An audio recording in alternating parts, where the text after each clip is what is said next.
अरे यह क्या आरोही, तुम फिर से मोबाइल लेकर बैठ गई। शाम की दिया बाती की और बस फ़ोन पर बतिया रही थी अपनी माँ से। मैं 2 घड़ी के लिए घर से बाहर चली जाऊं तो तुम अपने रिश्तेदारों को फ़ोन मिलाती रहती हो। आरोही की सास सुधा जी की जुबान से बिजली गिर रही थी।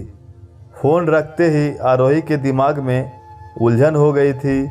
उसकी माँ दबी आवाज़ में आरोही से फ़ोन पर कह रही थी, देखो ना आरोही, 3 दिन से बुखार है तेरे पापा को, उतर नहीं रहा। थोड़ी थोड़ी देर में इनको इतनी घबराहट होती है कि पूछो मत। तुझसे बात करना चाहते थे इसलिए फ़ोन मिला दिया। सौरभ, आरोही का भाई, ले गया था पापा को हॉस्पिटल। कल तक देख लेते हैं, नहीं तो दूसरे डॉक्टर को दिखाएंगे। आप भी हद करती हो मम्मी, पहले क्यों नहीं बताया? 2 घंटे की दूरी पर तो हूँ मैं कल ही निकलती हूँ, आरोही बोली। नहीं बेटा, आने की ज़रूरत नहीं है। क्या हम नहीं जानते कि तेरी सास को तेरा मायके फ़ोन करना या मायके जाना पसंद नहीं है? बेवजह तेरे घर में तनाव हो जाएगा, माँ ने कहा।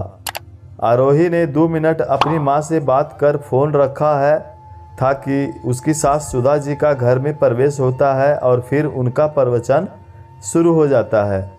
आरोही कहना चाहती थी, क्या वह दुख तकलीफ़ में अपने मायके वालों का सहारा नहीं बन सकती? क्या फ़ोन पर भी हालचाल नहीं पूछ सकती?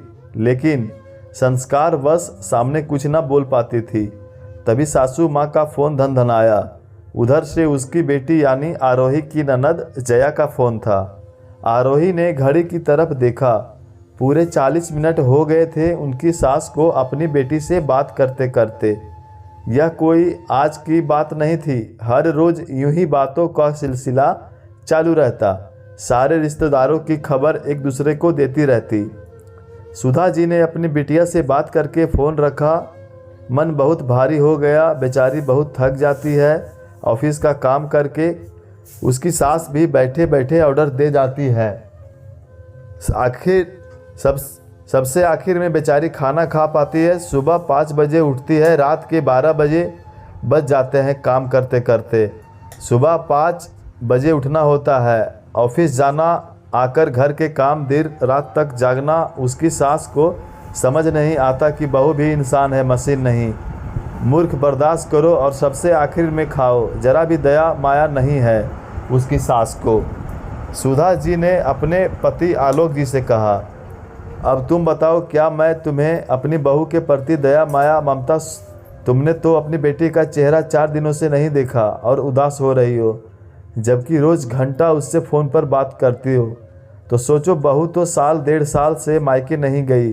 क्या उसके माँ पापा उसको देखने नहीं तड़पते होंगे? हमारी बेटी तो ससुराल में रहकर भी फुर्सत से तुमसे अपने दिल की हर बात कहती है। तुम्हारे डर से बहू 2 मिनट भी अपने पीहर बात नहीं कर पाती। हमारी बेटी की तरह बहू को भी घर, स्कूल के काम, हमारी जिम्मेदारी सब देखना पड़ता है। अरे ये कैसा नियम बना रखा है कि जब तक हमारा बेटा रोहन घर नहीं आ जाता, खाना नहीं खा लेता, बहू खाना नहीं खा सकती। चाहे रात के 11 बजे हो, यदि घर के बाकी लोगों को भूख बर्दाश्त नहीं होती तो बहू कैसे भूखी रह सकती है? एक बार बहू को बेटी की नज़र से देखो तो सही, उसमें तुम्हें तो हमारी बेटी जया दिखाई देगी। सुधा, छोटी छोटी बातों को समझो और प्यार की खुशबू से घर को महकाओ, आलोक जी ने अपनी पत्नी को समझाया।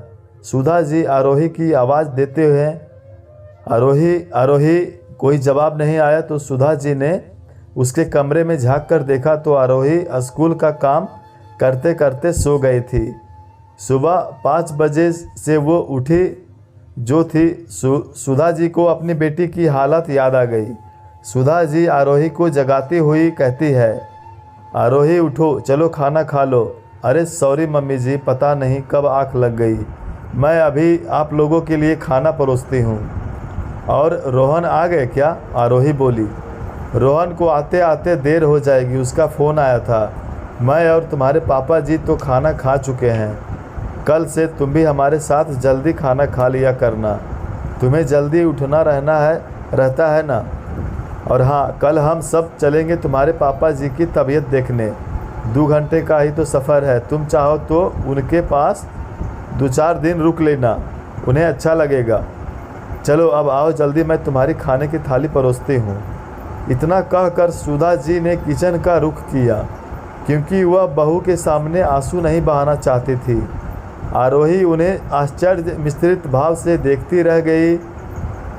दोस्तों, आजकल भी कुछ परिवार बेटी और बहू में अंतर कर बहू से अनर्थक आशाएं रखते हैं। बेटी और बहू के लिए अलग अलग मापदंड ना बनाएं। दोस्तों, अगर कहानी अच्छी लगे तो वीडियो को एक लाइक, चैनल पे नए हैं तो सब्सक्राइब करके जाइएगा। धन्यवाद।